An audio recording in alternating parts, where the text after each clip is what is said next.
Le Real Madrid a été fraîchement couronné en Ligue des Champions et Vinicius Junior a lâché une petite bombe, je trouve personnellement, en interview d'après-match. On voit tout ça dans cette vidéo et vous allez voir, je vais vous expliquer pourquoi. Salut à tous les gars, c'est Azial. Aujourd'hui, on se retrouve pour une nouvelle vidéo où on va parler vite fait de la déclaration de Vinicius Junior en après-match face au Real Madrid et d'autres actus autour du Real, notamment une actu quand même assez importante finalement sur Luka Modric, la prolongation qui devrait normalement arriver et être officialisée très prochainement, voir aussi d'autres trucs sur le cas Alphonso Davies, etc.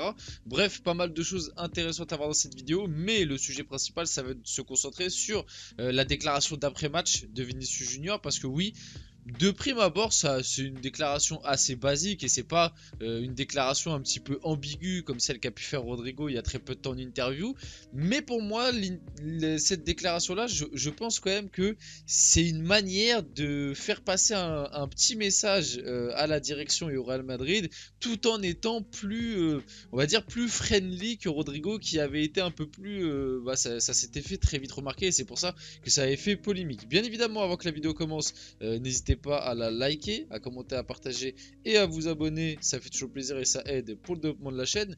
Et on peut y aller dès maintenant. Donc qu'est-ce qu'a dit Vinicius Junior après match? J'espère que Florentino Pérez pourra voir cette interview et me prolongera encore une fois. Je veux rester pour toujours ici comme Kroos, Modric, Carvajal ou Nacho. Comme je vous l'ai dit, tu vois cette déclaration à première vue, tu te dis bon, rien de spécial, RAS, au contraire, il est très content, il veut rester au sein du club, il veut marquer le club comme un Kroos, un Modric, un Carvajal, un Nacho, il veut s'engager sur la durée au Real Madrid, tout va bien, il dit à Florentino Pérez qui dit qu'il espère qu'il verra ce truc. Ok, à première vue, t'as l'impression que tout va bien, dans le meilleur des mondes, etc. Peut-être que je cherche la petite bête, mais pour moi, le sujet prolongation après une victoire en finale de Ligue des Champions, déjà c'est quand même assez bizarre. De lâcher la phrase j'espère que Florentino regardera cette interview qui me prolongera encore une fois. Pour moi, vous pouvez pas m'omettre vous pouvez pas m'omettre l'idée que il y a quand même une petite arrière-pensée de bon, j'aimerais bien qu'on commence à négocier un nouveau contrat. Et quand on prend en compte l'arrivée d'un Kylian Mbappé par exemple, quand on entend que Mbappé arrivera avec un salaire qui à peu près équivalera mais un peu supérieur, on va dire un tout petit peu au-dessus de celui de Vinicius et Bellingham. Quand tu vois la saison que vient faire Vinicius, quand tu vois que Vinicius va sûrement aller chercher le ballon d'or, pour moi tu peux pas m'omettre tu peux pas m'enlever l'idée que c'est un peu mieux comme mot d'ailleurs, tu peux pas m'enlever l'idée que Vinicius il met un petit peu ça, il lance on va dire un petit peu un pavé dans la mare pour essayer d'avoir une petite prolongation et en gros marquer le coup. Tu vois, en gros, faire passer le message de les gars, je viens de faire une grosse saison, on a gagné la Ligue des Champions, j'ai été quand même l'un des hommes providentiels de cette victoire en Ligue des Champions, si on doit être honnête, voire même l'homme providentiel, mais ça n'a pas été le seul, mais voilà, vous avez compris. Et, euh, et je veux marquer le coup en étant le mec le mieux payé du club, tu vois, même si ça je joue à pas grand chose. Je veux, tu vois, en fait, c'est pareil, tu vois, c'est la question d'ego et on en revient à ce que. Et c'est pour ça que pour moi, ce que certains supporters du Real nous disent, oui, mais c'est le Real Madrid, il n'y a pas d'ego, tout le monde joue pour le club, si tu joues pas pour le club, on te dégage, etc., etc. Alors oui, vous avez raison, l'institution madrilène est bien plus forte que d'autres institutions dans d'autres clubs, bien plus forte que le Paris Saint-Germain par exemple, sur ça, je pourrais jamais contredire. Maintenant, venir me dire qu'il n'y a pas d'ego au Real, que le Real Madrid le Real Madrid est au-dessus des joueurs, mais que le Real Madrid en gros dégage les joueurs dès que ça demande quelque chose ou dès que ça a des petits passes droits, ou faut arrêter les bêtises. Au bout d'un moment, faut arrêter les bêtises. Le Real Madrid, ils sont bien conscients et généralement le Real, là où ils sont forts, c'est que ils arrivent à donner ce côté-là un petit peu de non, nous on est froid, que t'aies pu faire 15 ans au club, que tu sois le meilleur joueur du monde, on te dégage. Souvent le Real Madrid arrive à le faire dans les saisons qui commencent à toucher la fin du joueur. Un CR7, quand il le lâche en 2018, même si il vient de sortir une saison extraordinaire, à 34-35 ans, le Real sait très bien que CR7 il est en fin de carrière.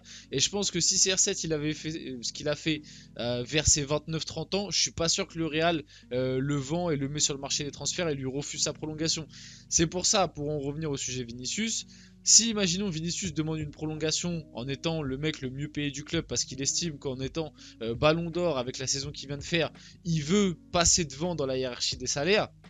Je pense pas que le Real lui dira non pour la simple et bonne raison que le Real est conscient que Vinicius c'est déjà une grosse valeur marchande et qu'à l'heure actuelle c'est l'un voire le homme providentiel de cette équipe. Même avec l'arrivée de Mbappé, est-ce que même avec l'arrivée de Mbappé Vinicius passera derrière dans la hiérarchie? On verra parce que pour l'instant il a pris beaucoup d'avance là où, comme je le dis, je le répète, en 2022 si Mbappé était arrivé, Mbappé aurait été numéro 1 incontestable. Il n'y avait pas Bellingham, Vinicius n'avait pas encore montré tout ce qu'il a montré depuis. Il avait montré certaines choses, parce qu'en 2022, le Real avait aussi pris la Ligue des Champions, mais il était encore dans le rôle de « je suis là pour accompagner Benzema ».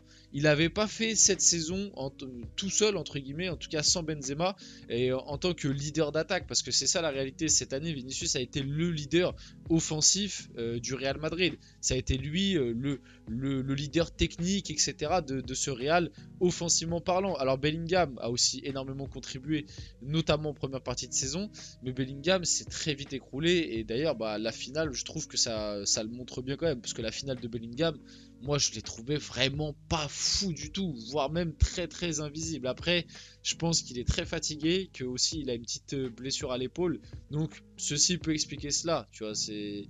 Je remets pas en cause les qualités du joueur, mais sa fin de saison est très compliquée à Bellingham. Enfin, très compliquée. J'abuse, mais elle est moyenne. Elle est moyenne.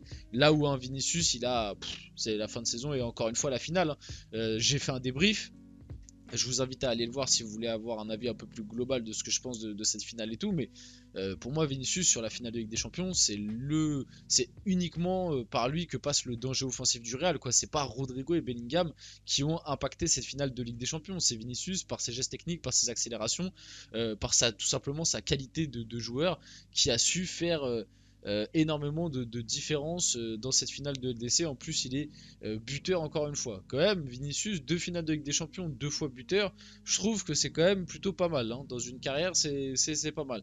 Donc voilà, en plus aussi, pour ajouter un petit peu de contexte à mon argument, Vinicius, il est encore en contrat jusqu'en 2027. Donc parler de prolongation dès maintenant, ça n'a pas trop de cohérence parce qu'il lui reste encore 3 ans de contrat. Encore, s'il avait fait cette déclaration et qu'il lui restait 1 an.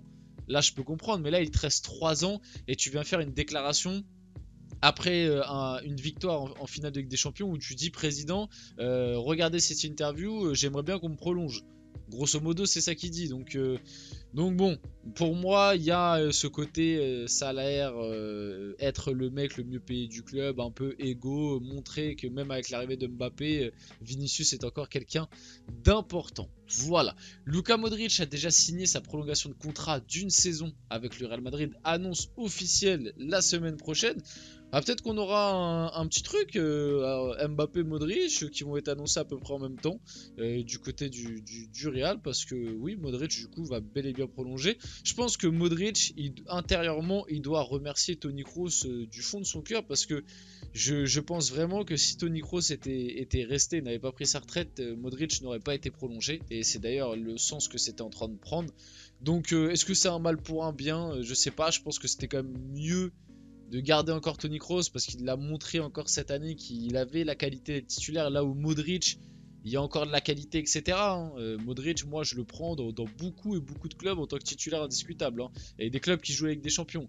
Mais au Real Madrid, on l'a vu cette année, il a complètement perdu son statut et il est passé derrière dans la hiérarchie. Je pense que l'année prochaine, même avec le départ de Kroos à la retraite, il ne reprendra pas une place de titulaire. Il restera dans la rotation et puis il jouera quelques matchs en Liga. Il rentrera souvent, je pense, les 20-30 dernières minutes dans les matchs importants. Et puis voilà, il va finir sa carrière tranquillement à Madrid. Mais la retraite de Toni Kroos lui a permis cela, parce que sinon je pense que Modric serait parti cet été. Le Real ne l'aurait pas prolongé cet été. Journaliste, si le Real gagne la C1, donc ce qui s'est passé, et Kroos le ballon d'or, tu signes ou tu veux tout? Vinicius a déclaré, non, je signe pour gagner avec des champions et la Copa América, et je laisse le ballon d'or à Toni Kroos, c'est sa dernière saison, on ne le verra plus jouer. En vrai, j'ai mis ce truc Bon, moi vous savez mon avis, moi je pense que à l'heure actuelle, en tout cas avant les compétitions internationales, Vinicius, je lui donne le BO sans hésiter. Pour moi c'est le numéro 1, il n'y a rien à dire. Est-ce que Toni Kroos, s'il va chercher l'euro, il peut aller chercher un BO? En vrai, tu peux te poser la question, un peu comme un Modric en 2018. Même si Modric était à la Coupe du Monde, l'Euro ça a moins d'impact, mais ça dépendra pour moi. Enfin, déjà ça paraît très compliqué puisqu'on sait maintenant les attaquants, enfin les joueurs offensifs ça matche plus. Mais surtout pour moi ça va être compliqué parce que tout simplement, tu as des concurrents dans ta propre équipe qui ont aussi de bonnes chances d'aller loin avec leur sélection. Vinicius avec la Copa, avec le Brésil, et Bellingham avec l'Angleterre. Et tu as l'arrivée de Mbappé. Si Mbappé fait un euro de fou, ça va être très compliqué aussi. Donc voilà un petit peu ce que je pense par rapport à ça. On va finir la vidéo là-dessus. J'espère que cette vidéo vous a plu. Si c'est le cas, n'hésitez pas à la liker, à commenter, à partager et à vous abonner les gars. C'était Azial et on se retrouve très rapidement pour une prochaine vidéo.